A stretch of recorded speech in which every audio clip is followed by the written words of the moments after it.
Dave Itzkoff returns to the podcast right after spring break, man. How was your spring break? What happened over there? What's going on in New York City now that you're a communist, enclave?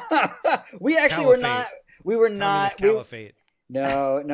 We were not in Mamdanistan for spring break, although I would have happily stayed. But we went down to King's Dominion. We went down to a monarchist theme park. Yes. Okay. Yeah. How was that? It was great, actually. My son is 11, and he's very into extreme coasters. Oh, and wow. I would give the overall park kind of mixed reviews, but the actual rides they have, including one called Pantherian, where they basically, I mean, it's not sort of like written into the contract, but it's pretty much guaranteed that you're going to gray out on the ride.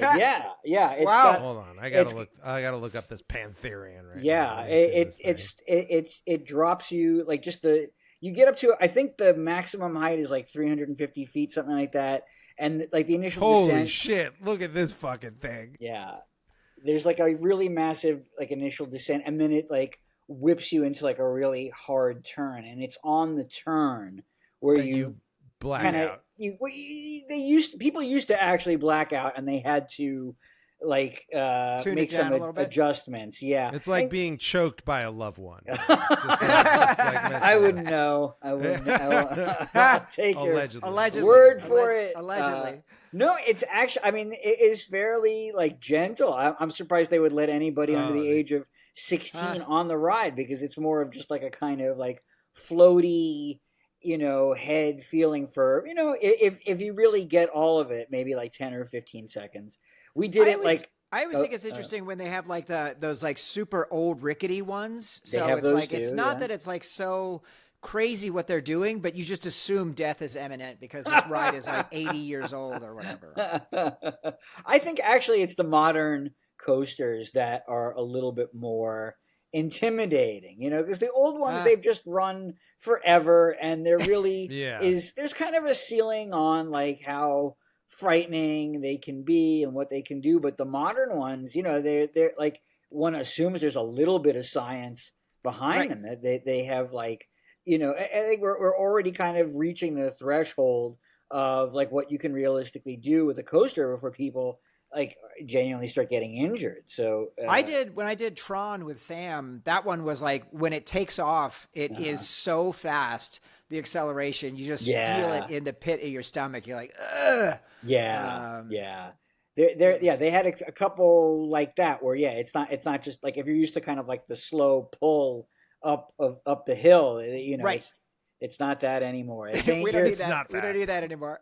This ain't your granddad's, death coaster. I'm looking at it, and it looks like the euthanasia coaster that people have built in like Theme Park Tycoon, where it like sort of is meant to like usher you into a peaceful death through depriving blood to your brain. So I mean, look, if you really want to study the phenomenon, I think that's what people kind of want. That's what they want. We all have a death wish. Yeah, I mean, they don't want to literally die, but they want to like come as close to it. They want to come close, yeah. They want to feel like it, but also, that control over it. And that's where King's Dominion excels. If you'd like to almost die, definitely, but enjoy the experience of almost dying, then yes, that King's Dominion.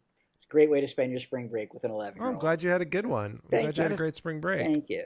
That is awesome. And Jason, how did you guys do on your international journey? Everything? We did great. We were in Iceland. Oh, nice. Were you in Reykjavik? We did some time in Reykjavik, but we went out to sort of the middle part of the country. We did some Golden Circle. We did some Silver Circle. We saw some waterfalls. We went inside a glacier. We saw some lava tubes. Wow.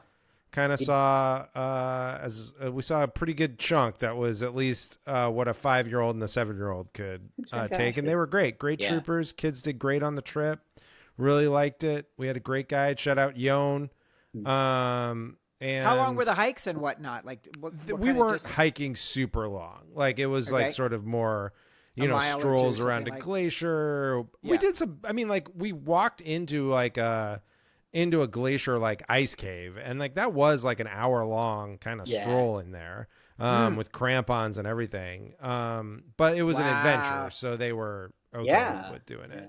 We were in and around Reykjavik last summer, and so we didn't do the exact tour that you did. Yeah, but we did do like an underground lava tunnel. The lava tube thing is awesome. Yeah, like a huge hit for the kids. And Iceland is just it's super close. It's only like 5 hours from New York, and it's it's really well set up for tourists. And it was a delight. Everyone was super friendly. I did go see Sigur Rós with an orchestra here in San Francisco last October, so I felt I was in the lava. Yeah, you've been to Iceland. Same thing. You get what it is. You honorary Icelandic status. Yeah. Very elvish. Very elvish feeling. Well, I didn't go anywhere. Like, I barely left the house. Dave, we got two 8-week-old puppies, now 10 weeks. Very sweet. So basically, it was just nonstop cleaning up and taking them out. It's really incredible. These dogs are the greatest dogs in history. They have been since night 3 or 4. They've been sleeping through the entire night, 8 to 6. That's great. It's incredible how well they're adjusting, but it's still like a constant stream of pee and poop no matter what you do, no matter how many times I try and take them out and make it happen. But we got it dialed in. We have a pin in the kitchen, and we put down, I went to the remnant floor store and got some linoleum. And so just like I have a 15 by 10 linoleum thing. And so like we're all set. Very easy to recover from the accidents. So we're making it happen. That's great. Man, as just now having like a 5 and 7-year-old, there's very little, and the kids want a pet. There is very little that will get me back into pee and poop world right now. Like I'm like everyone's responsible for their own excrement at this point, and that is the way God intended, and I am done with that part of my life. So no, we're not onboarding any more dependents into the Goldman home at this point. I mean, that is certainly very fair, but every moment that I had that was not dealing with the dog business was building my latest app, which is explore.escapehatchpod.com, which I really wanted a killer way to be able to instantly query and get response. So like I'm looking right now, Dave has been on the podcast 5 times. I can see all of his episodes that he did here. Network, Popeye, Altered States, The Warriors, Taking a Pelham 1, 2, 3. I've got a quote. I've got a transcript generated bio for Dave. Wow. So this is live now. People can check this out. They can see every single guest we've had and every movie we've done. Nice. It is all there, and it's really, Jason, you'll love it. It's beautiful. The UI is really nice. I'm glad you're enjoying this journey you're on, building podcast apps. But as a product guy, you're not sold on like the UI makes it pretty, the pretty graphics. I don't believe look, here's the thing. These as we've both been vibe coding podcast interfaces. Yes. The number one thing that I believe is that the absolute number of users for any of these interfaces is within a rounding error of 1. Like these are things like I'm glad that you're promoting it on the pod. I predict that the absolute number of users will be within a rounding error of 1. And so as long as it makes you happy, it has achieved its goal. I did have this vision of the future where everybody is like doing their own vibe coding of their own apps that they're the only ones looking at. And like, that's how we're spending our time in the future. I do think, there's a solipsistic, narcissistic version of that where it's like, we all like just sort of build these things that are really have no utility. And what's the point? And I think there's a lot of that going on. And that's certainly true. I think there's an optimistic point, which is that, or I don't know if optimist is the right word, but like a slightly more utilitarian version, which is that in the future, all software is bespoke to some degree. And rather than installing like these general versions of software that everyone uses the same, like you build your own kind of bespoke version of the interface and the thing that you need for the problem that you're doing, because code is essentially free and software is completely like not just customizable, but built to purpose for the thing that you're trying to do.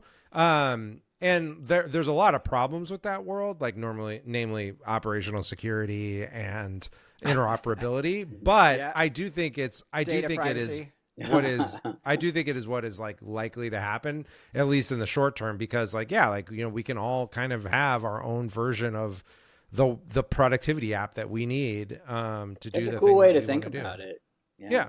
I mean, what do you need, Dave? What are you using it for? That's a good question. You know, I think about this kind of stuff all the time, because I mean, I would like to just even try it for myself. And I wish I could think of like tasks, I'd love a bot that would just like argue with people on Twitter. But beyond that, I don't think I have like a need for, like, I'm trying to think of things that I do, repeatedly, and that that are mindless enough that like my life really would be improved by just like quickly coding something to do it for me. I haven't landed on that yet, but it's got to be out there. My life is not so like unique that I couldn't benefit from this in some way. I just haven't figured out what. I haven't seen it yet. Yes, but something. There must be something. I'll maybe write an app that helps me figure out what app. Yeah, we'll write a brainstorming app for Dave. Yes, exactly. Okay. Yeah. You don't need any help with Twitter. You've got that one locked up. Like that is you're one of the best ones we got. So you don't need any help with that. Thank you. That is true. That is true. Well, we are so excited to have you back on the pod. New York Times best-selling author Dave Itzkoff. Thank you. Thank you. I hope this one isn't too controversial, because I guess I should have said when you asked me, I don't have a strong take on this film, but I have a take. Oh, I'm excited. It's probably, different than. That's great. Now I'm very excited. I probably oversold it, No. Cannot wait. And we're going to get into that in just a minute. So this film that you're referring to that we're covering tonight is one of my favorite movies that I have not seen in 30 years. But this one really had a huge impact to me. And because I went to the Rewatchables live in San Francisco last week, I've been thinking about the Rewatchables a little bit more. I don't generally listen to the Rewatchables because I've got so many between Midnight Boys and House of R. I've got like 12 hours a week to listen to. Right. But this feels like an extremely Rewatchables coded movie. I think that's probably true. And we will get to that in just a few minutes, but that is the De Niro, Charles Grodin classic Midnight Run. Midnight Run. Before we do, Jason, next week on Escape Hatch, set condition 1 throughout the fleet.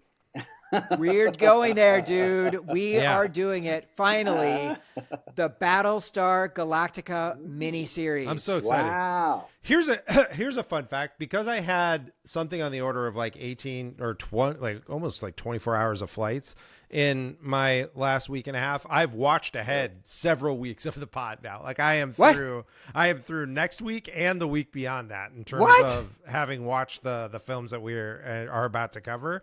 So I watched Battlestar on the flight back, and I've got a lot of notes on that too. It's great cooking. One. It's cooking. I've been doing a lot of study for the Battlestar episode. Wow. So I'm excited to talk about it. Very excited about that. And joining us is going to be, our friend and an incredible podcast portfolio on this podcast, Sarah Bakepour. Sarah Bakepour. Founder and technologist, and she has Children of Men and Gravity and Ex Machina on this pod, so she's hit some of the big ones. Yeah. So that is next week, BSG. Biscuits. Yeah. Can we do some quick Hatch news? Hatch news from beyond. Dave, kick us off. Euphoria season 3 is here. Yeah, it was pretty bonkers, huh? Like, I haven't seen it yet, but feel free to spoil away. No. I mean, it's just so not the show that it used to be, for better and for worse. And like, it's great that like, okay, they fully embrace that, like, these actors were never believable high school kids in the first place. So they're not constrained by that anymore. They don't have to be. But what they have chosen to do with the characters, I can't say that it makes sense in any context. Or like they kind of looked at other shows they clearly liked and other movies they liked, and they were like, well, what if Rue was on Breaking Bad? And what if and like, what if we just like what if we just totally ripped off I Love LA? Why don't we just like do our own version of that show too? And like, fine, that's cool. You've got like all the leads on your show are huge stars now, but it just bears no, like, each individual storyline has potential. But how it in any way ties into like what came before it, like I couldn't begin to tell you. There is something about it that, like, and I'm not having seen it, that feels very like meta, like elusive, where it's like, oh yeah, like we know that you're not going to buy like that Jacob Elordi and Sydney Sweeney are back on this show, so we're just gonna give you like them doing the weirdest shit imaginable. Like, we're gonna amp it up to 1 billion because like it's the only one that makes sense. I mean, it's not just weird. I think it's just like it's just unarguably like fetishistic. They're like, we have Sydney Sweeney. We can make her wear anything. Make her wear anything. She could be a fucking dog. Exactly. So let's just welcome back to television. It's not so great out there, is it, Sydney? Now be a fucking dog. It's really wild. It feels like a miracle that they got these people back. These are literally the biggest stars of Hollywood now. And they're just so queued up. But I will say, getting to see Zendaya as Rue again, and after seeing her last year in Challengers and the year before that in Dune Part 2, Rue is so far different from those characters. I just absolutely love to see her range. And it's just a joy to see her on screen doing her thing. And I think every moment she's on is electric. No, I don't begrudge her at all. And all the other, like, we'll probably talk about character actors today, but all the character actors in like her sort of hemisphere of the show, they made some excellent choices. It's just, and it's kind of like, it's certainly an interesting premise, and maybe there's something to be said. Maybe more TV should do stuff like this, where it's like we ourselves, the creators of the show, are just like bored with the premise that we started with, and we're just gonna like blow it up and put these people, in a different setting. And now it's Magnum PI, or what, it's whatever we want it to be. It does seem questionable, though. So Labyrinth did not come back to do the music, and he said that he was cool with HBO, but he said, I don't let people treat me like shit. An obvious reference to Sam Levinson. And certainly we have... who seems to be a piece of shit. You didn't do the profile on him in the Times, right? So no. But I mean, I'm certainly, like, between this and that series that he did, that also it seems like they very, like, at least from like a creative standpoint, really mistreated, the woman who initially created it, and just like kind of ran roughshod over her and turned it into something totally different. Like, I wouldn't put it past them. Anything seems possible. I feel like this is his last gasp. I feel like this is like the moment he had his last chance with, Zendaya and those guys to come back. And then I think after this, I don't think we're going to see much more of Sam after this. I don't know what else he'll do, but I think it's pretty clear. Like all the, this is sort of the contractual obligation season, but you can't say that anybody is phoning it in, everybody's, even like Jacob Elordi, who clearly has like better shit to do with his time. He's there. He's putting in the hours. No, is it true that basically everyone was under contract for this season? Like it's got to be. I mean, like, that's just the, like, why it had would been 4 they? years. It had been 4 years So since strange. season 2 was shot. Yeah. Because if you remember, season 2 started with they did the 3 interludes. They had the diner one with Rue and Coleman Domingo. which was so good. Yeah. So I don't know. It's just really it's very a wild. strange. This time it's for the money. This time it's for the lawyers. But I think it's worth at least checking out. It definitely feels like they're doing something very different. They're definitely doing something. I did not notice, I will say, Hans Zimmer's score at all. Like the score did not stand out to me. So I was kind of surprised on that part. Also happening as we are speaking in Las Vegas, CinemaCon. Oh yeah, this was the thing I was going to bring up, but it was killing me because as we started Hatch News, I couldn't fucking remember what it was. What it was? I was like, "There's something." You're getting there. You're making your way, Jason. That's great. That's great. Well, I know what you want to start with because you're so excited about The Social Reckoning. Yeah, that is the one I wanted to talk about. That sounds bonkers. Matt Belloni said. Matt Belloni. Belloni. Matt Belloni. Put some respect on Matt Belloni's name. Matt Belloni, come on the pod. I will pronounce it right. Okay, he said Jeremy filming the studio. He does not come on this fucking show. Jeremy Strong's Mark Zuckerberg in The Social Reckoning might be the thing that actually breaks the internet. 5 stars, no notes. Yes, yes, yes. Oh, yeah, and it wasn't just, and in fairness, it wasn't just Belloni. Like like everyone who was there who saw this was like, Jesus Christ, Jeremy Strong is doing some real fucking shit as Zuck. Did they show the whole film or just like a trailer? They showed a trailer. Oh, well, everything looks good in a trailer. Come on. That's a good point. That's a fair point. That's a fair point. This is no disrespect to anybody, and it could be great. It could be great. Yeah. But Are you nervous about Sorkin writing and directing? No, a sequel to one of the greatest films of all time. We all should be nervous. Anytime Aaron Sorkin's out in public, there should be a little bit of puckering involved. Yeah, it does seem on paper like just really kind of who asked for this? Yeah. There is a certain star-crossed nature to this. Like everybody makes jokes online or on social media about why don't they make the sequel where it's clear what assholes these guys were, as if it wasn't clear from the original film what assholes they were. There's still this perception that just because the first film exists at all that it's somehow like celebratory of them, which it obviously isn't.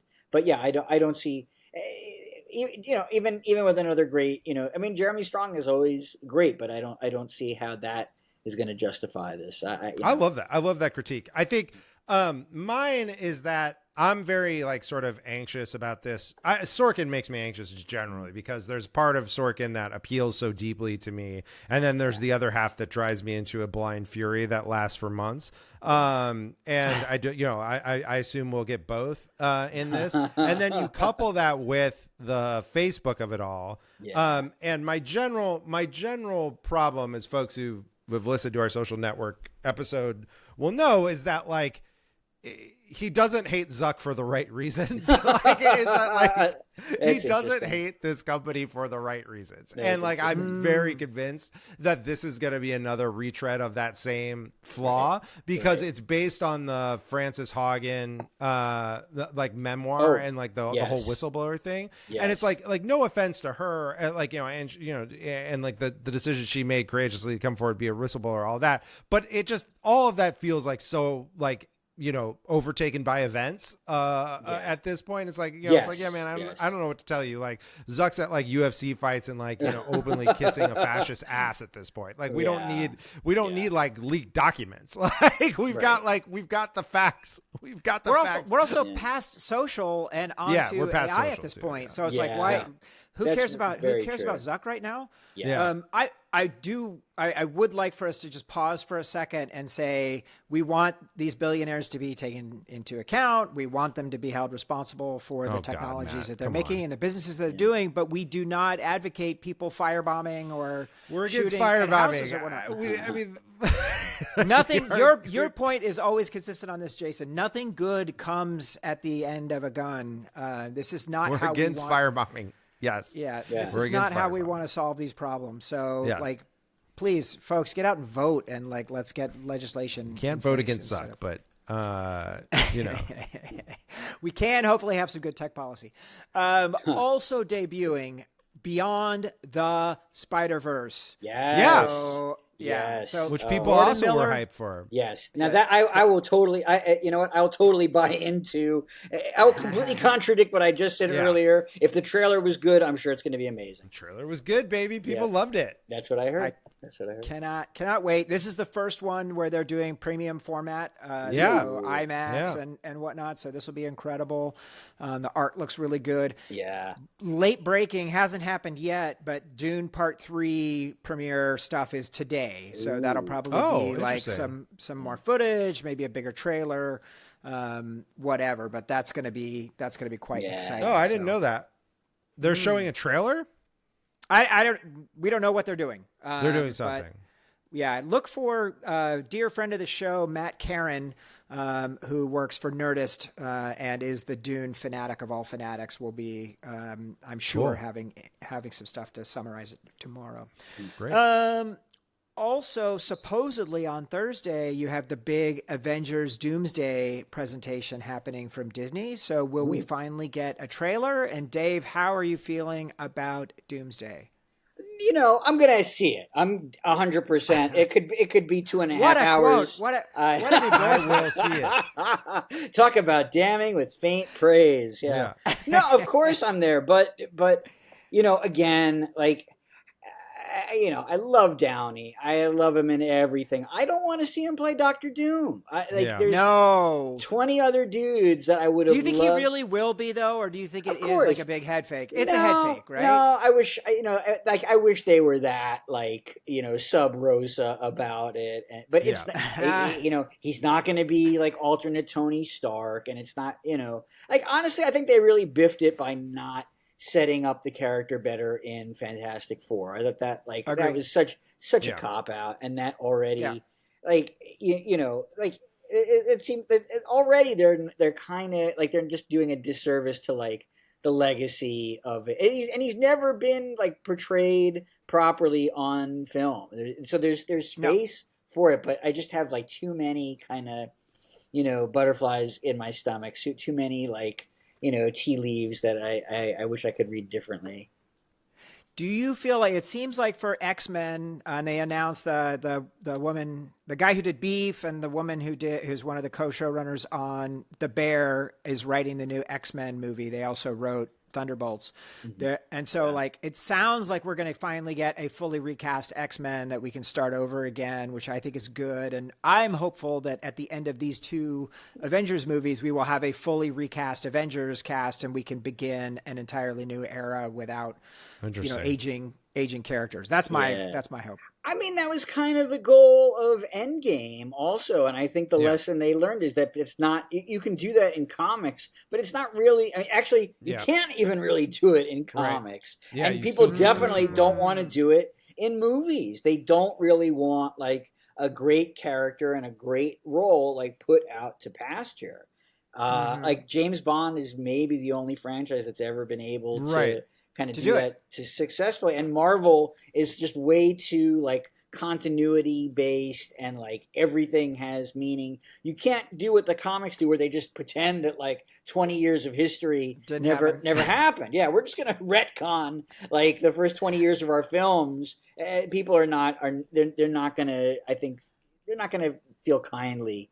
Stay tuned. That. Yes, we'll see. I think they're gonna. I think they're gonna do exactly that. But I just don't want to see Robert Downey Jr. at 70, running around as Tony Stark. Like, I just don't. There's a limit here. That there's only so far you can go. Hey, listen, Harrison Ford was playing Han Solo at 75 or whatever. Nothing wrong ever happened there. It worked out great for everyone. Yeah. All right, that's fair. Well, speaking of things that people aren't quite as excited about seeing, Avengers Doomsday on December 18th, we are officially announcing that we are going to be having the Escape Hatch Dune Part 3 70 millimeter IMAX private screening in San Francisco on December 18th at 3 p.m.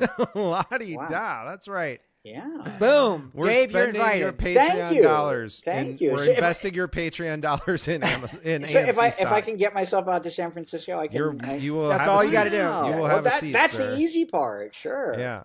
Okay, Now, good. Yeah. I don't want to rain on your parade, but like they're definitely locked into this release date. That is like, Yeah. They're locked. Listen, first of all, both previous times we've hosted a screening for the movie, the date has changed. We've hosted two Jason, screenings across 4 different dates.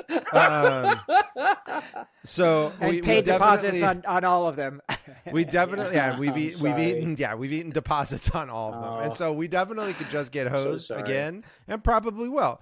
So stay It's tuned. not, but we're not it going to does- get hosts because they have 3 weeks of exclusive IMAX. This Yeah. is why Avengers is screwed because they have no IMAX Yeah. screens for 3 weeks. It does feel like they had the fight about this, and Warner Brothers just failed. Now, my back pocket is that like after the deal goes through, the Ellisons will personally fuck me to move this. So you think Disney's the one that's going to blink? I mean, is that your? Disney's gonna blink. It seems Wow. like Disney has blinked. Yeah. It seems like Disney has accepted that they're just not going to be able to bully them off the block. So what do you think happens? I mean, do you think Doomsday moves Well, to like they came out next last spring? week and they're like, no, Disney came out and they're like, we're just going to do all the Atmos and the 4DX and like all that other premium stuff. Nah. We'll let Dune have all the IMAX and we'll make it up on the other way. And I just don't see that happening. Yeah, I think it's a huge mistake for Disney to launch on that date. I don't think that they can really live up to that. I think some other shoe, has to drop. I'm sure it's going to fall right on us, Dave. We will see. So stay tuned. We'll have details in our Discord and online and whatnot for people. Anybody who wants to come, it's going to be a super fun. We have 419 seats. So goodness. Get yours and join us. Yeah, it's going to be great. All right. Are you guys ready to get into this movie? Yeah, let's do it. All right, here we go. Midnight Run is the choice to sometimes take the harder path and to see something good in other people. Jack Walsh is a hardened bounty hunter roaming the streets of L.A., capturing dangerous criminals who have fled their bail. But his latest job is catching Jonathan the Duke Mardukas, a mob accountant who stole $15 million from Jimmy Serrano, the very same Chicago mafioso who ran Jack out of the Chicago PD 9 years ago. What starts out for Jack is just another job to find the Duke and bring him from New York to L.A. becomes a wild chase on planes, trains, and automobiles across the country as they're pursued by Serrano's hitmen, another unscrupulous bounty hunter, and the FBI team led by Special Agent Alonzo Mosley. Can Jack and the Duke, total opposites who can't stand each other, find a way to team up, set each other free to complete their own Midnight Run? That's very good. That's great. Great. Midnight Run. Yes. Dave, what was your first experience with Midnight Run?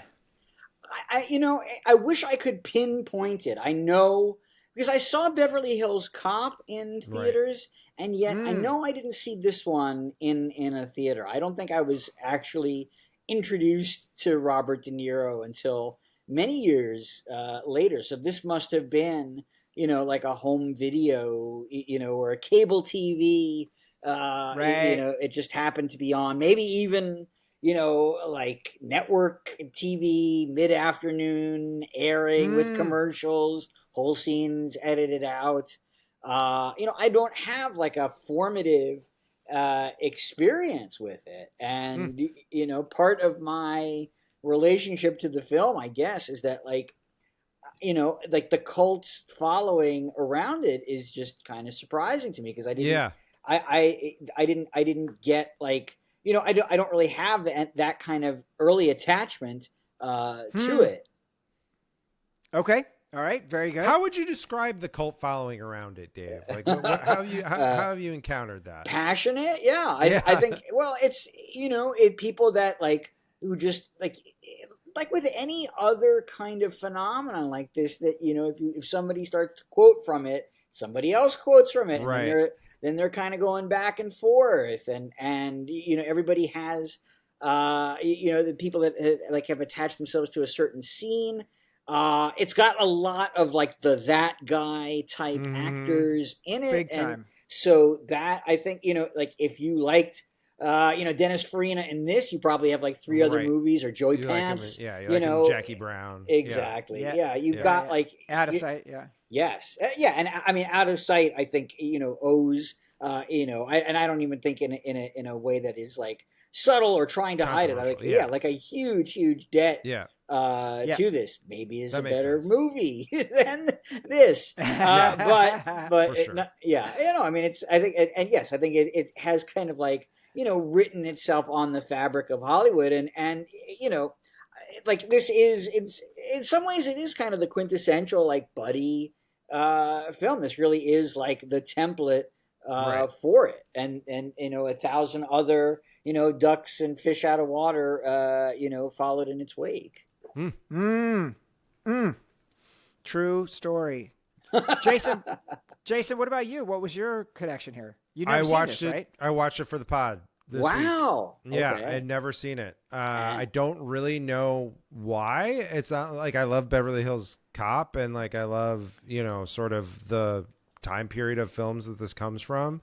Obviously, as listeners of the pod will know, I have a complicated relationship with Robert De Niro. But like, it's a movie that just like I never saw. I'd heard reference, like I've heard reference to it, and like I'd heard reference to it without even knowing exactly what kind of movie it was. So even from a genre perspective, it was a surprising movie to watch. I was like, oh, okay, it's like it's a buddy road movie. I didn't know that. Yeah, so watch it fresh this week. Nice. Okay, very good. I cannot wait to see to hear what happened. For me, I think I saw this in the theaters and watched it many times when it came out. I think I had this probably on video or just rented it multiple times. I love this movie, and there's something Charles Grodin, it's interesting because he just doesn't have a huge career, but there's something he's doing here that is so special. And I just always thought this movie was absolutely hilarious. And then I was very surprised watching it this time, how emotional I got in the midst of it. So we'll get into that in just a minute. Some quick behind the scenes. So after completing The Untouchables, De Niro wanted to try something different and decided that he wanted to do comedy. Obviously, we didn't do King of Comedy with you, Dave, but we've done King of Comedy on the pod, and a really funny movie, and as well as complex. But it's interesting. He tried to do Penny Marshall's Big. Yeah. I mean, it's interesting how, like Martin Brest like benefited from, Sylvester Stallone obviously dropping out of Beverly Hills Cop and getting Eddie Murphy instead. And De Niro, that kind of happened to De Niro on Big, that Penny Marshall wanted to make it with him, and no studio would, sort of support him as like, the lovable grown up, the lovable child in a grown up's body. Hard to see why. It does seem a pretty different movie if you have Robert De Niro. Very. I don't see him dancing on the piano keys. The piano. F.A.O. Schwartz. God bless him. I mean, I will just say, just for anybody tracking at home, we have not done The Untouchables. I've never seen The Untouchables. We also haven't done Beverly Hills Cop on this podcast. So those are all out there for the grabbing. One thing I think is just maybe as a footnote worth also, like, they don't talk about this for some reason, and maybe I know why, but like, De Niro also made Angel Heart in that period, and that was a big dud. And I do think that something I love that movie though. Ooh, and him in that movie, right? That just those couple of scenes. Yeah. And obviously it wasn't like his film to carry, but I do think that like some of the stank got on him, and that this he probably needed like a kind of a little bit more of a return to form, or the core of like what he was known for. And Midnight Run filled that slot very neatly for him. It's interesting you call that out because both in that movie, I always think of actors by what their hairstyles are. So like him when he had the long ponytail and the big beard in that, as well as in The Mission. Oh, that's right. We should do The Mission sometime. Yeah. So Martin Brest, who directed Beverly Hills Cop, is developing this, and he had worked with George Gallo to basically take this script and make it a real comedy action thing. Originally, Paramount was going to be the studio, but they refused Grodin for Mardukas. They felt they really needed a bigger star. Yeah. So they had wanted Robin Williams or Bruce Willis, which is interesting to think of I guess this is 88. So Willis was already doing, that was the year Die Hard came out. Yes. But, and Moonlighting. So I guess I don't think you could have Willis and De Niro in the same picture. I think that sort of... It could have worked. I mean, history would have turned out very differently, though, right? For sure. Not to say nothing of this film, but then I don't think you get, Willis kind of going into a funk and then coming back and doing Pulp Fiction a few years later. I think it would he probably he would have had a very different take than Grodin, no question. But I think that is like I can see why from like a bean counter point of view, that's a very bankable movie. That probably would have done well too. Totally. They also considered Cher. They had the idea of... I can't make the same guarantee about that. No, I don't think that works. So in the end, Universal swooped in. Jason, our dear friend Sid Sheinberg. Sid Sheinberg. Yeah. He strikes again. Ultimately, the budget on this film, $30 million worldwide, $82 million. It worked. Crazy. It worked. Crazy. Also at the box office in July of 1988, just 1 month after I graduated from high school, Coming to America, Who Framed Roger Rabbit, Big, Die Hard, Willow, Short Circuit 2, Big Top Pee-wee, Cocktail, Rambo 3, and A Fish Called Wanda. Interesting year. Yes, very interesting year. Very transitional year. It feels like. To say the least. Yeah. To say the least. All right. So, Dave, why don't you start us off? Where do you want to start with Midnight Run? Well, this is the thing, and I don't want to be mean to you because obviously this movie means a lot to you. I feel like I'm just stabbing you. Oh, I love it. This is gonna. Here we go. Oh, the heel turn. It's I picked this movie to shit on it. Not to shit on it, but I don't get it. Really... let's go. Let's wow. fucking go. Yeah. Okay. I was so dreading this episode because I was like, I don't get this movie at all. Yeah. And I don't know why Dave picked it. No. But Dave's a genius, so I'm just gonna go with it. Come on. It's fun. It's gonna be fun to talk about. Let's fucking go. No, I love the Martin Brest of it all because he's fascinating. His whole career trajectory, and he's there's a great piece about him in Variety 3 years ago. He still lives in Hollywood, but I think he is really walked away from, given up on making movies anymore. He had such bad experiences between Meet Joe Black and Gigli, and I think he really, maybe he really is, blackballed. That he just really, he feels like he can't get anything made that he wouldn't have to make sort of major creative or, control concessions that he doesn't want to do, so he's just not going to do it anymore. Which is crazy to think about, the successful films that he has made, including this one. That he should still be making movies in some form. I don't think he should be written off, but I guess that's just it was really the Gigli of it, though, right? It just buried him in an oubliette for all. Jason, he also made your favorite movie, Jason, Scent of a Woman. Yeah, yeah. But that movie. It's a movie that is very of its time, but that certainly was a success. The movie worked. Yeah.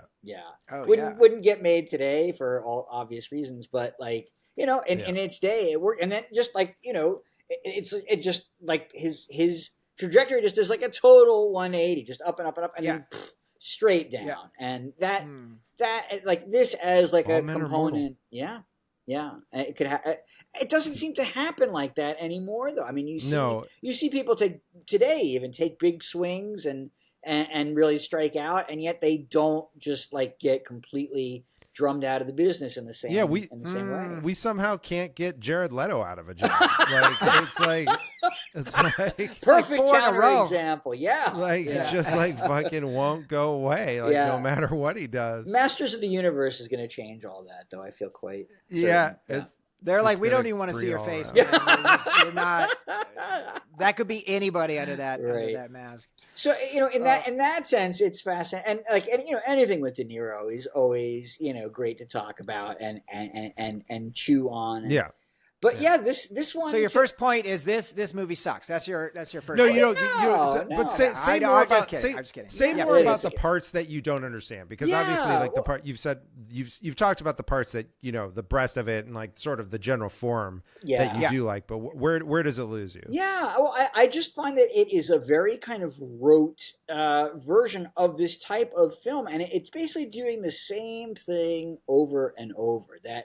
And Grodin is, at least like the first half of the movie, just like an object that is just passed from, person to person, team to team. Somebody has him for a little while. Somebody else steps in and, yanks him away. And then another person yanks him away. And it's not even really clear to me, it's obvious why De Niro's character wants to bring him in. What everybody else's interest in him is a little bit mystifying to me. That and what totally loses me, like this is a guy who I think at the start of the film he's supposed to have been in hiding for whatever amount of time, and De Niro finds him in like 5 seconds. With one little trick that I'm not even sure that the technology behind it really it doesn't make any holds sense. Up at all. No. Fair enough. And there's a lot you got to get the story going. You got to just get the wheels turning. But that pulls me out so hard. And then what kind of follows? Everybody.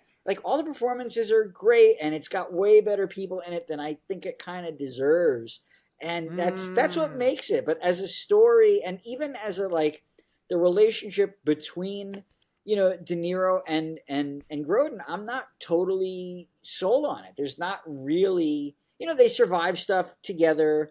They open up to each other a little bit, but it's very formulaic in how it does it, that each guy did what he did for seemingly altruistic reasons, and by opening up to each other about that's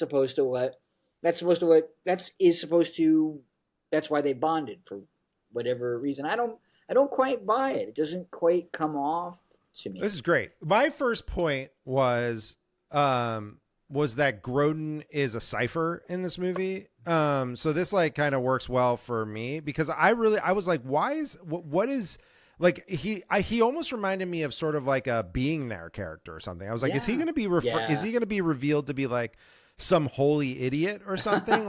He's got I was like, if in the last reel of this movie, it's revealed he's got some sort of magic realism power of some sort, I will not be entirely shocked. It will track somehow that is the thing that he is here to do, is to float away in a cloud of smoke or something like that. So I was very, very mystified by him, especially because when I think of Charles Grodin, I primarily think of him as sort of the villain in the Great Muppet movie, or the Muppet Caper. Yeah, the Great Muppet Caper. That's the Great Muppet Caper. Yeah, yes. The second one. Yes. Where he's seducing Miss Piggy and stuff like that. So I think of him as kind of a broad comedy villain. And in this one, he's just really not giving a lot, If I could just interject, though, I mean, when was the last time you saw Rosemary's Baby? Very long time. I've never seen it. 20 wow. years. I mean, he's got a small part in that. He's he's not the John Cassavetes, role, but right. he's got a pretty yes, I think a lot of certainly from our generation, we were introduced to him via the Great Muppet Caper, and that probably defined him for us. But he's got a pretty cool, interesting, multivariate film career, up to and including that movie Clifford with Martin Short. Right. It's bonkers, but also worth your time. He's Rosemary's husband in Rosemary's Baby? No.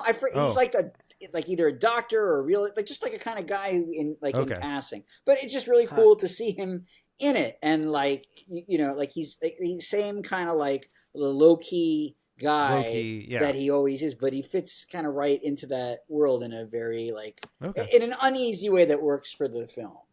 Yeah. All right, I'm going to push back now. I'm going to push back just a little bit here. Please. So for me, one of the things that I love about his performance in this is the amount. This is great. I'm so excited about this episode now, Dave. I love this. Got Matt on the back heel just immediately. This is great. What a dream. This day has turned around immensely. We're right back in the saddle. Yeah. The amount of work that he does without speaking in this movie, the amount that he does with facial expressions. I was writing down the scene where Jack is trying to get on the bus. He's just trying to get the tickets and the credit card's been canceled. Right. And the faces that he is making at the bus lady without saying anything, I just thought were so fantastic, so funny. And then also just the way he is steadily breaking him down, scene over scene, just keeps pushing him on why'd you leave Chicago? What happened? Why don't people like you? What is going on? And the other thing that they do, Dave, I like the fact that it's not just like they start out here as enemies and they end up as pals. Yeah. It's a constant forwards and backwards. They get a little bit of connection and then they get busted back. And then they get a little bit more connection and they get busted back. You have this whole thing of developing. I'll use as my first point what I completely caught off guard for this movie is the buildup to the family. And he keeps asking about the family and what's going to go. And then they get there and we see him and Gail, and there's this moment of tenderness, and then the fight, and then the daughter. And I was just like, as soon as that, like once they were fighting and the daughter walked in, I was bawling. Oh, wow. I was bawling. Okay.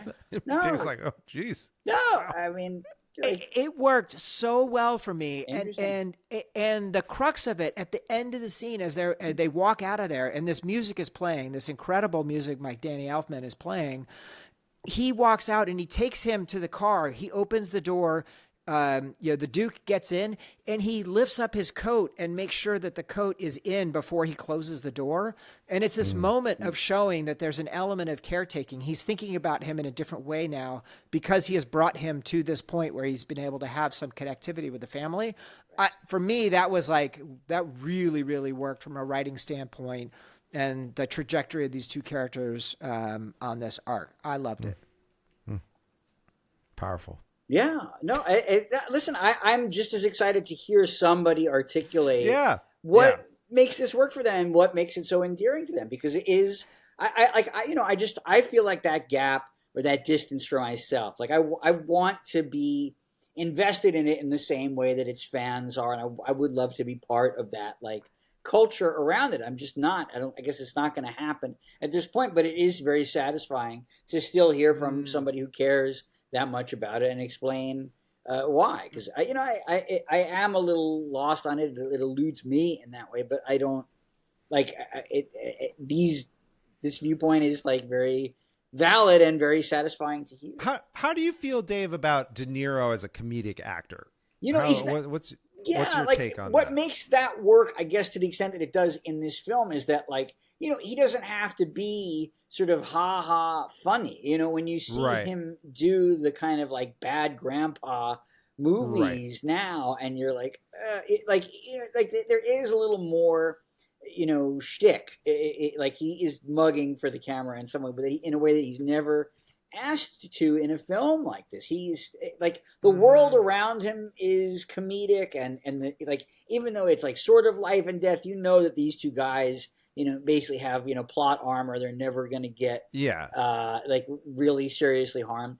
And, there's a world in, you could just change a couple of the variables and parameters, and this could have, it could still be, a Scorsese movie. It could have been, you could make the kind of harder version of this film, and he wouldn't have to change much, I think, about his performance. Yeah, because he basically, the idea of De Niro as a bail or a skip tracer or whatever they're called, going out, bounty hunter, going out to that's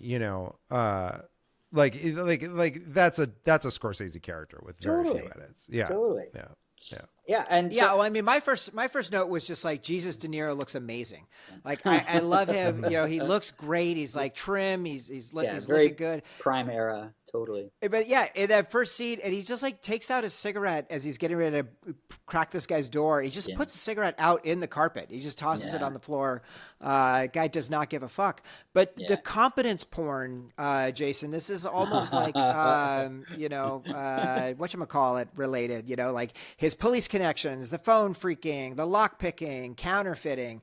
This guy can do everything. And now, guys, like competence porn is back. Artemis has flipped the script, right? Is it a durable change? That's right. We want people who can do things. It does seem like the FBI can't do shit though, to Dave's point, which is like he just shows up and it's like beep boop beep boop boop, boop and he's like knows where everyone is. Yeah, that part I can buy.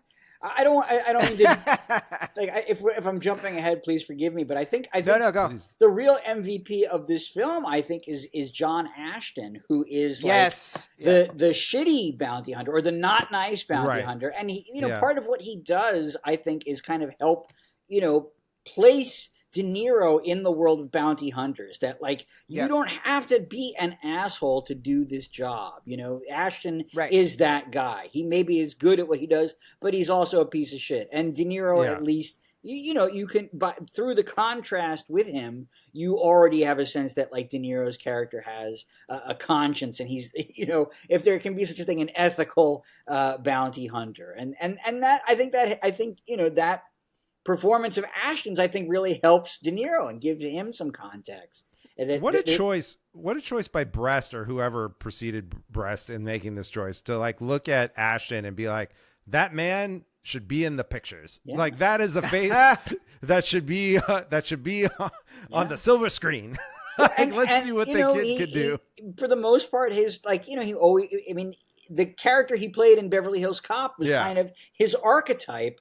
Even before that movie, he always was like the kind of like, the hard-nosed detective or cop. And so in this film, it's like, a slightly different guy than he usually plays. And he's very well suited for this character. Yeah. It's so funny, though. Like, he is constantly, everyone is getting over on him every time. Yes. The recurring theme of Yaphet Kotto stealing his cigarettes multiple times was so funny. And then also, I love the fact that you have this recurring bit of look out, and then him getting punched, and the fact that they paid that off at the end in the climax of the film. You got to, if you're going to have that kind of a runner, like there has to be, like that is one aspect that, like, certainly of the screenwriting that I think does succeed. That like they are, certainly living up to and fulfilling like an audience's expectations, and it's not just set up and walked away from those kinds of things. You have to do. How'd the watch work for you? Oh, how'd the watch? I see. The setup and payoff of the watch. Yeah. Yeah. Okay. I take it back. No, not everything works. And the thing with the computer discs now, you have to admit that has not aged well at all. Like I guess they had to make that clear to an audience in 1988, and they had to like take these painstaking.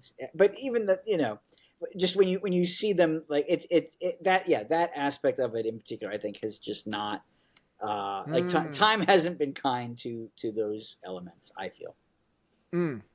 Fair. Jason, Yaphet Kotto.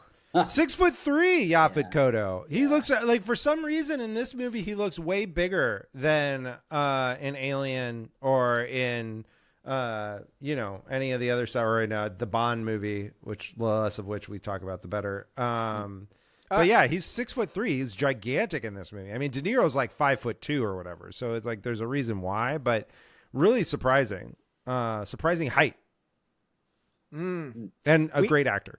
Also, we've had him for Alien and for A Running Man. Obviously, for me, watching this movie in '88, like I was so obsessed with Alien, I'd watched it so many times. That was definitely my character.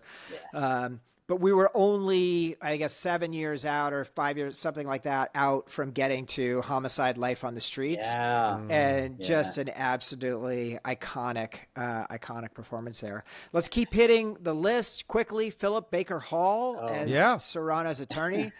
He basically doesn't have anything to do, but I just thought Farina was fucking hilarious every scene, when he was just going off on him. Yeah, the two of them, like just anytime, it's that, it's almost, it's a little heartbreaking there isn't more of that dynamic. I mean, what we do get between the two of them is so, like, satisfying. And I think when you watch it now, you bring so much more to those characters because we've seen them in so many other things, and we know they're each just giving kind of like a fraction of what they're capable of. They're doing the thing that they usually do, but that they are both so good at. And, Philip Baker Hall is like down here and monotone, and Farina is like way up here and all over the place. But that contrast is so satisfying.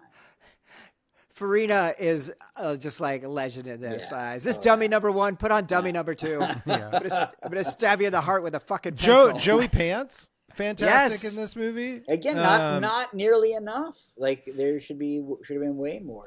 I really felt how good Joey Pants was in this movie because in the scenes where he's going toe to toe with De Niro, it's completely believable. You're like, oh yeah, you could do this. Fuck, no problem. Like you've got it. Like really, really showed me something. Really liked seeing what he was doing.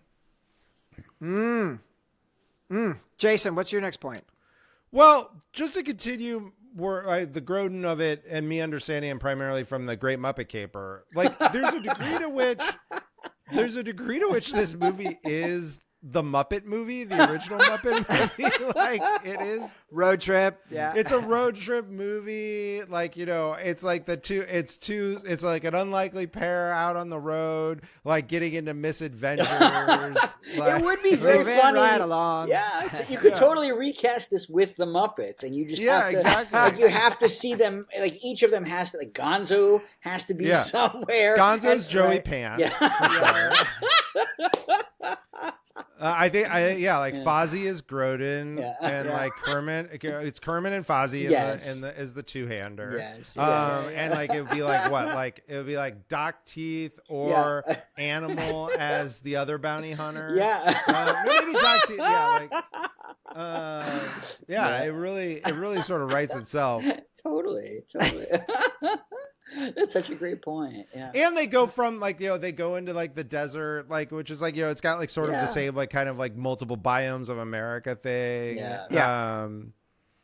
There's an old timey plane that gets out of control. Yeah, exactly. Moving right along. We should do the Muppet movie, incidentally. That's a movie that does mean a tremendous amount to me. I am down. There's so much like you could spend hours and hours on that because there's so much to just like unbelievably formative to my worldview. The Muppet movie in terms of aesthetic. And there's nothing I think that's been made, certainly not in like contemporary times, that comes close. It's crazy. Like why can't you duplicate something like that? It's not. I don't think any of us went into the theater as kids knowing who like. Exactly. Milton Berle or Orson Welles or Edgar Bergen were, but we were like completely, like we were all entranced by it, and it was it was Jim Henson's, like it was his vision, it was like his kind of like pop cultural gestalt that he was just imposing, and we all went for it, and nobody. I think you're hitting on something that I think is so important about it, which is that like, and why I think it probably affected the both of us so deeply is that like it told you as a kid that there was such a thing as popular culture, and it was important, it was like magical, and that like if you sort of like eventually in the fullness of time you would come to understand some of the references that were being made here, and that would like, and by doing so it would enrichen the experience of seeing these things. And like it was the movie like trained a young generation to be close readers of movies, and in a way that I think is like super important. We can rotate right now into doing the Muppet movies this episode. Let me get my guitar. We'll do exactly. connection. We'll get it going. I went to like a concert tribute for Paul Williams like in the winter. Yeah, and he participated in, which is really lovely, and like his whole they did stuff from Emmett Otter and just the whole the whole catalog. That's a home run as well. We watch that every year. I tried to show Emmett Otter to my kids this Christmas. And I would not call it a rousing. Sam success. Asked for it. Sam asked for Emmett Otter this year because we watched it last year for the first time with him, and we did it again. Yeah, that's a good one. That's a good one. Dave, what's your last point? My last point. Well, I guess if we're going to talk about Yaphet Kotto, and this is no fault of his, but one of the sort of funniest scenes to me. I'm trying to remember. It's like one of the scenes where De Niro is just like he's sitting at a table in a diner and he's just having like a 1-to-1 and just with Squiggy. Yeah, with Squiggy from Laverne and Shirley. And somehow a pair of his sunglasses just goes sliding across the counter. He turns probably to our right, his left, and there is Yaphet Kotto and the whole FBI team.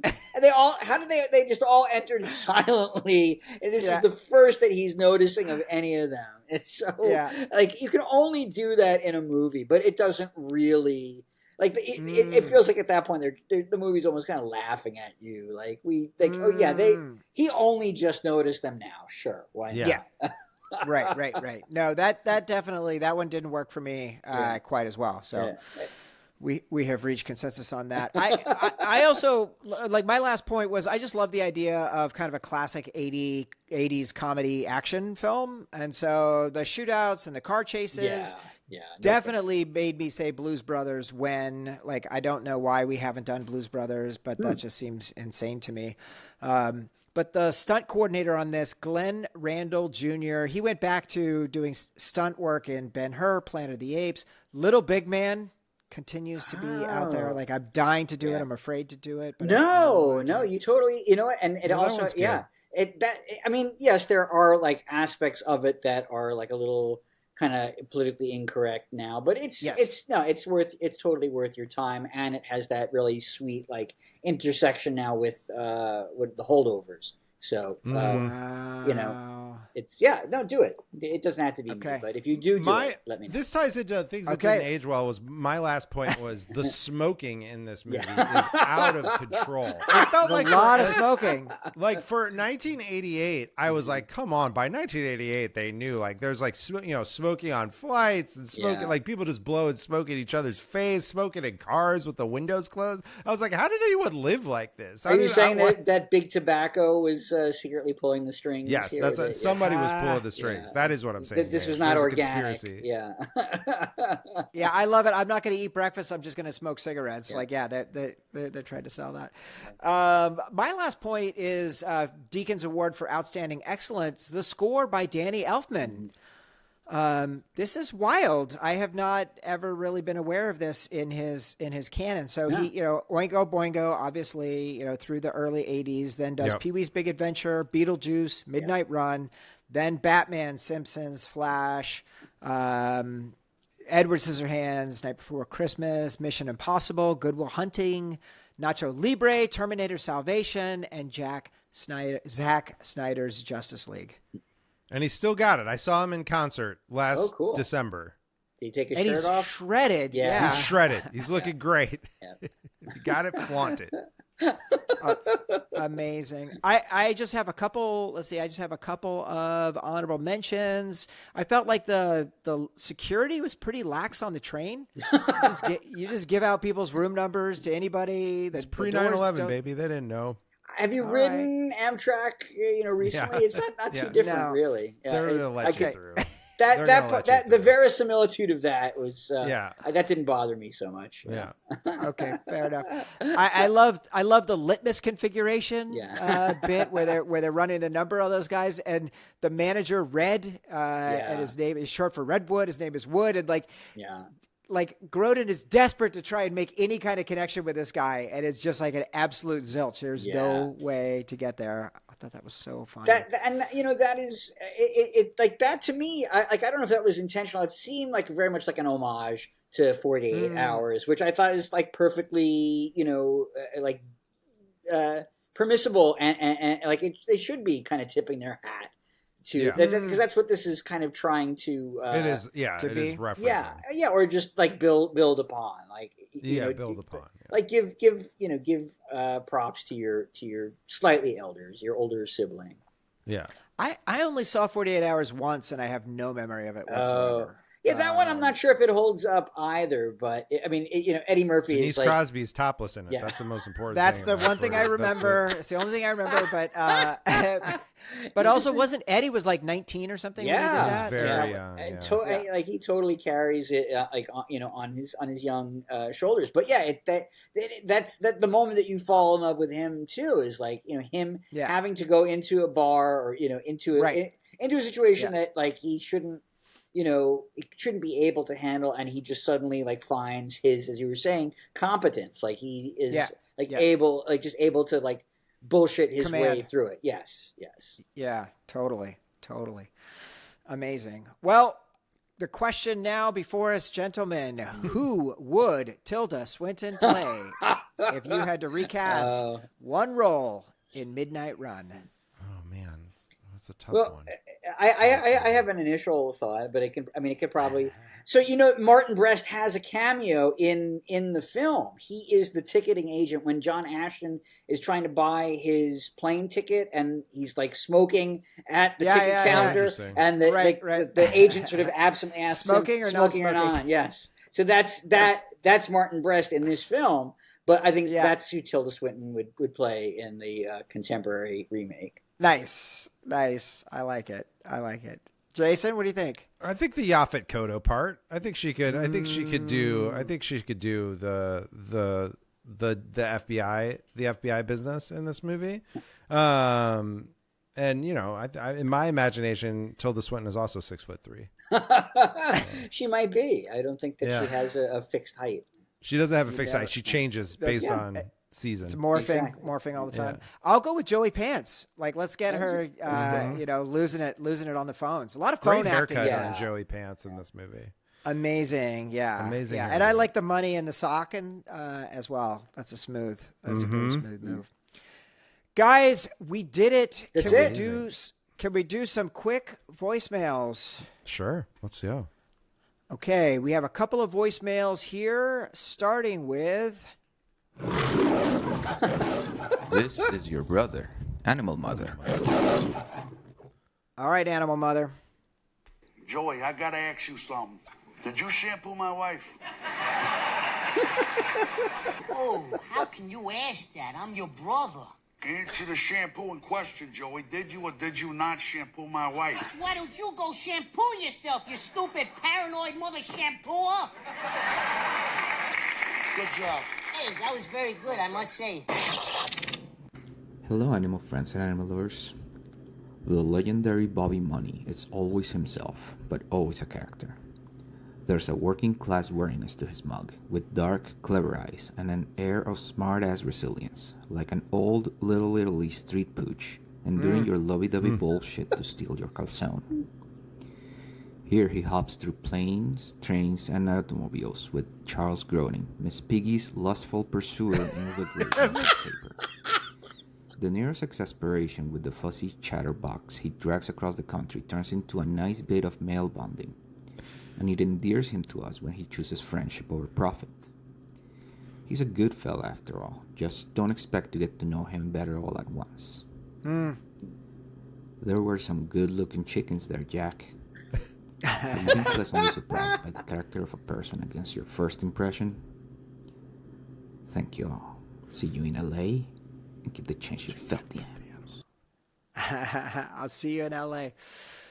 So the question was, have you been surprised after an initial first impression by someone? Is that the question? Yeah, look, I took it to mean in a movie, and the one that came to mind for me was when we did The Nice Guys recently. Is that the movie? I always want to call it The Good Guy, but it's The Nice Guys. The Ryan Gosling. Yeah. Which was a first watch for me. And I was like really shocked that Ryan Gosling was like the jerk, and that was like the bad guy in the movie, basically. Not the bad guy, but like the fuck up. The fuck up. The dissolute. Yeah. So I love that. That was shocking to me. I got to rewatch that again now that we live in the era of Ryan Gosling the Ryan Gosling ascendancy being confirmed. How'd you like Project Hail Mary, Dave? I haven't seen it yet. My son, What? my son really wants to see it, and I don't want to see it without. It's back in IMAX this weekend. Yeah, It's back in 70 millimeter, right? This might be. We had to kind of make a Hobbesian choice between that and Super Mario, and that is not a hard choice. Yeah. That is an extremely easy choice. Okay. I sent the babysitters to go watch Super Mario with the kids. I was like, they would like this. Yeah. I don't need to see this movie. I know. I was like decoding it for him. I was explaining to him like what Rob was and what Star Fox was, and all these like these Nintendo these references icons. that go beyond. I mean, he picked up on a lot of it to his credit, which I really I appreciated that. But That's good. You might appreciate more than me. I never had a Nintendo until I went to see the last movie, and then I purchased a Switch like immediately when I got home. Wow, it worked. That's money well spent by the studio. Yeah. But the first movie I thought was good. The second movie I thought was not good. So I will say it was. I mean, I don't know why I would even hold them to this standard, but it has like one of the more strangely abrupt endings of like any Hollywood movie I have seen. It just kind of like. Yeah. Runs out of gas and ends. It doesn't even really seem to like complete its own story. And it's okay. This one does not even start. It does not even have a story. So like you'll be fine. Okay. You'll be fine with that. All right. Thank you so much, Animal Mother. Thank Here you, is Animal our Mother. next voicemail. The Truth Sayer. All right, here we go. Hey, Alberia here. Man, I love Midnight Run. What a great movie. Professionals who almost get the job done, bounty hunters, mobsters, accountants. Everybody's one decision away from a different ending, which got me thinking about the actors in this film and the roles that might have been. For today's Truth Sayer, 3 stories about iconic parts from the late 70s and early 80s that were allegedly turned down by members of the Midnight Run cast. 2 of these are casting fantasy. 1 actually happened. Time for the Truth Sayer. Number 1, Charles Grodin turned down the role of Walter Peck in Ghostbusters, the joyless EPA bureaucrat who dares to shut down the containment unit. Or is it number 2, Joey Pants? Joe Pantoliano was in the final 2 actors up for the role of Al Neri in The Godfather Part 2, the quiet enforcer of Michael Corleone's inner circle? Or is it number 3, Yaphet Kotto turned down the role of Lando Calrissian in The Empire Strikes Back? He feared the character would be killed off and that he'd be typecast for the rest of his career. All right, which of these near misses is the real Hollywood fork in the road? I love the Grodin one. Yeah, I don't know if it's real. It makes total sense, though. Yeah, the other 2 seem like a little bit too grandiose, so I'll go with that one as well. I love that idea. Yeah. Let's make it 3. Let's hear it. Uh-oh. All right, did you figure out the answer for the actors from the Midnight Run? It's number 3. Yaphet Kotto. Oh my really God! Turned down Lando Calrissian. He was concerned about the character arc and about being locked into a franchise machine. You know, Jesus. We think of these Star Wars actors as frozen in carbonite, but I think Yaphet Kotto would have been a fantastic Lando Calrissian. Yaphet Kotto works every time. Here ends the Truth Sayer. It's really good. That's great. You've got us again. That guy is wily. Yeah. Beria is hard to pin down. It's hard to pin down. Sam and I get ready to start this. Oh, that's a beauty. Were you maybe you've discussed this already, but were you an Andor viewer? Oh, we did 10 episodes. It's our best work, on Dave. Yeah. Our best work is Andor. Yeah. We're just trying to get back to that height. Yeah. It's as hard. both a podcast and a society. Yes. No, I think that was like a pop cultural high point for me. Certainly of like the last 5 years. Certainly in the like it's no show since like Mad Men or Breaking Bad really landed with me in quite Station the same 11. way. Yeah. I just don't know, Dave. The problem is like, and I'm a lifelong Star Wars fan, and like I love Star Wars, and like whatever. I don't know if I can ever feel the same way about Star Wars again. It's kind of about anything. About anything. Am I supposed again? to go see fucking Mando and Grogu? Like, are you fucking kidding me? Like, that's supposed to do it? I'm gonna go. That's another one that I'm gonna take my son to, and for sure. If I didn't have a kid, that maybe could be the first like theatrical Star Wars movie I ever skip. You're right. It's like the bar has been set so high now. Like it just really, it just showed you what everything else was doing wrong and not coming anywhere close. I can't watch the sequel movies ever again, frankly. Ever again? Yeah, like the prequels, I can still find of course something in, but the hollowness of the sequels now is like so apparent to me. It's pretty tough. Yeah. So let me just say, Sam on Saturday, this is the end of spring break. Sam requested Attack of the Clones, which he's seen everything else except for Attack of the Clones and Revenge of the Sith. Interesting. But he's played the Skywalker Saga Lego on Xbox like 10 times, so he knows the story that's there. Yeah. So I was like, okay, let's do it. And like, there's some really, really amazing moments in that movie. There's like some definite like Anakin and Obi-Wan like badass jumping out of windows, and, flying around on crazy ships and stuff that are really, really cool. But boy, that movie is tough. Woo! It's a tough Talk one. about wooden performances. It is not. It's a tough road. Yeah, that one. Good. I think that one has like some of the most like missed opportunities, and like the whole like Count Dooku is such a frizzled away character. Like if you got Christopher Lee, you've got Christopher Lee and you wasted him. Yeah, what a sin. Yeah, and like there's no mystery. He doesn't illuminate anything about the Sith or how it works. And right. It's just all it has is like Yoda, showing up and wielding a lightsaber finally, which is something that that worked. We that waited worked to for see. me. Yes. Yeah. That moment was great. Yes. And I did have the flashback to being in the theater when that happened, and that moment, the entire place went absolutely apeshit. Yes. Whew, well, I mean, see. we do get Gosling in a Starfighter, like in Next another year or whatever. So yes, there's that. Yeah. I mean, yes, I would never like count him out entirely. Like if he's in it, then there has to be something. A chance that it's great. Yeah, or that he'll just do something cool with his performance or whatever it is. Yes. Oh yeah. I think that one's gonna work. All right, just two more. Here we go. Here is the first one. Hey guys, it's Kev here. Big week this week. We are finally covering Midnight Run, a movie that has kind of been in the when zone for you guys for quite a long time. So big week, and of course the great Dave Itzkoff, who I absolutely love, is joining the pod. So wonderful. You're beloved here, Dave. Thank you. Kev's question: Midnight Run, certified all-timer, rode in De Niro, perfect. It's also one of the great road movies. So I'm wondering if you guys have any big road trip stories. The longest you've ever spent in a car, what was it and why? And anything else fun from the road, the mighty great roads of America. That's a great question.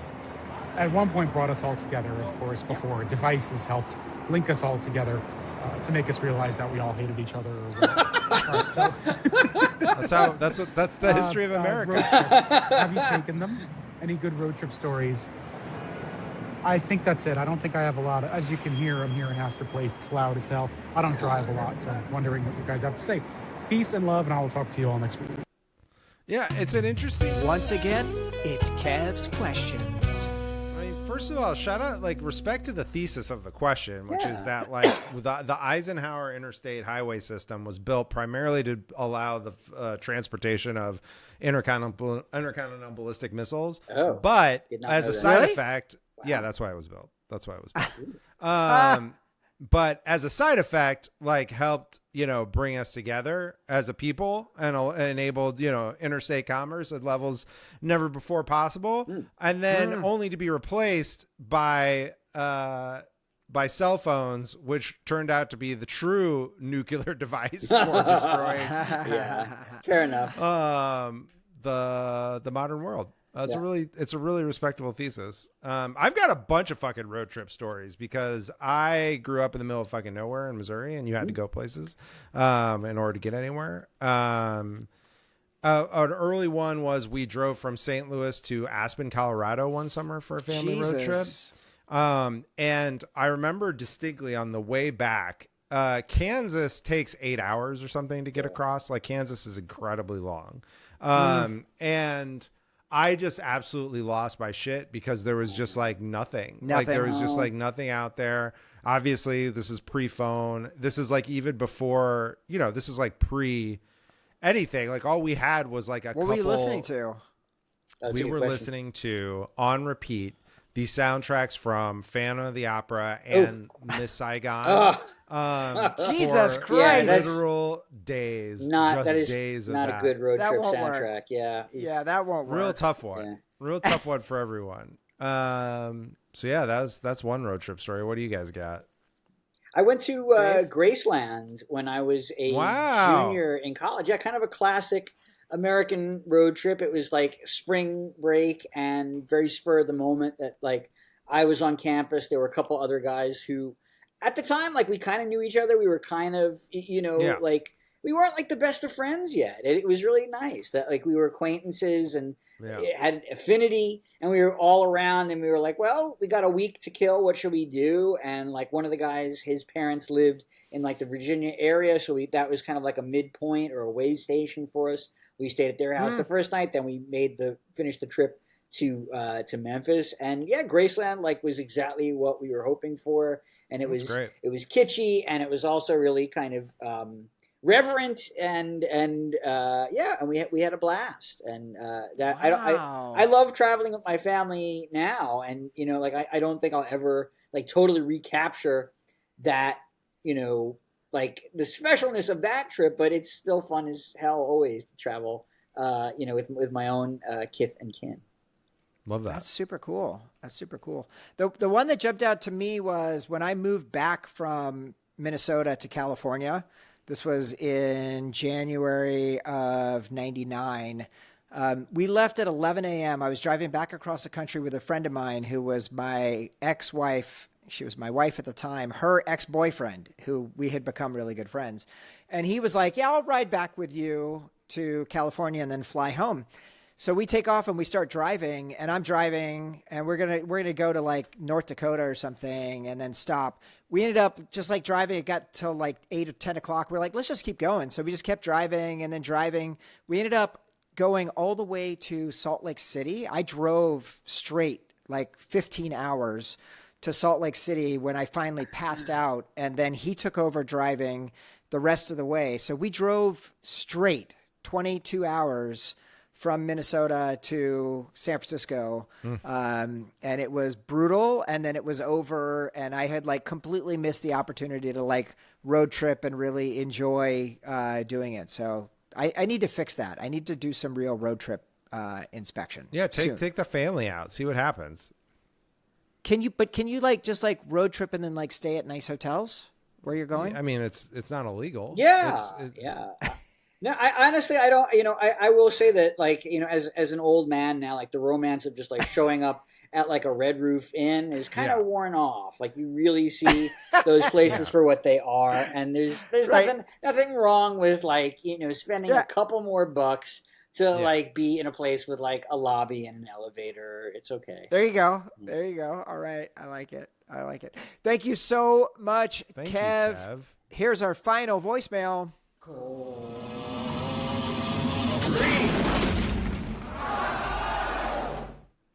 Yeah. Hey, this is Corey calling from Austin, Texas. From my sick bed. I wasn't going to miss this.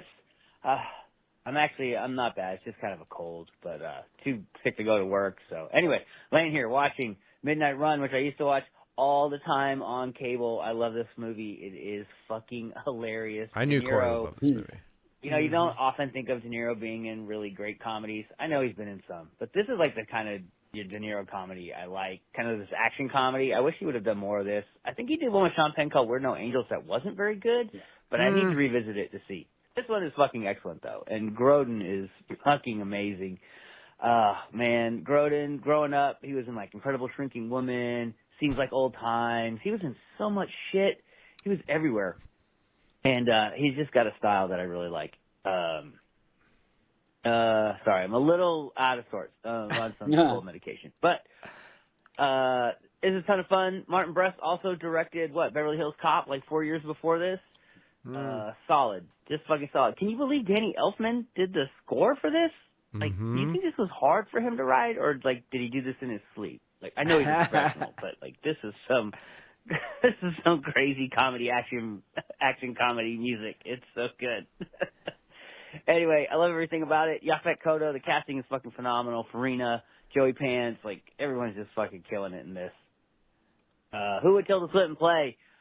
Every single beautiful long white cigarette that everyone smokes. So good. That's such great. a good I'm answer. so happy we're doing this. This is going to be a fun one. I can't wait to listen to the episode. That's All right, such a I gotta great get answer. back and try to get some sleep. I love you guys. I hope And Corey talk to you feels next week. Bye. better. I think Corey's an Corey. angel heart defender too, if I remember correctly. Oh, I bet he is. I think he's. He likes Lisa come Bonet up with a dead before. chicken. I think that's very much in his wheelhouse. Is that what's an angel heart? I really don't even remember what's an angel. I mean, that was the controversial thing. There was a sex scene, I think, where she wasn't that right, Dave? She killed a chicken in the midst of the sex scene. Yes. In the middle of the sex scene? Yes. Yeah. Because it was Who like was that there's some for? voodoo. There's voodoo stuff, Jason. There's voodoo stuff. I mean, that was when Mickey Rourke like white hot, like he was going to be the next thing, and that one basically started a downward trajectory that Iron Man 2 didn't stop. 20 years later. 20 years later, we did it, you guys. Your favorite movie. All of us. Yeah. We went on a road trip together. We bonded. We should have recorded it from the road. Yeah.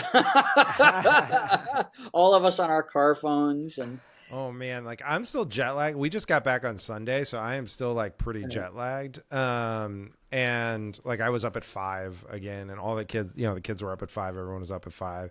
And so I'm like in that kind of floaty, hazy state. So I'm very grateful we ended up with a weird one today. And also, like the last thing I want to do is go on a road trip at all. I don't want to leave my house again. Yeah. Welcome home, buddy. Yeah. Welcome home. Dave, tell the people what you're up to. Do you have anything you can announce at this point? Not yet, but there's been just cool stuff that I've been working on that I've been enjoying, and I should have a new thing that I think we're gonna go out with later this spring. Like a proposal for something, and if that goes, it's gonna be really cool. How much research do you have to do before you can go out with a proposal? Like, do you have to how much time do you have to spend before you go put that in front of somebody? Yeah, I think a lot. And this one, it's I forgive me for being like so kind of like nebulous and totally fine. But yeah, vague post through it, baby. Yeah.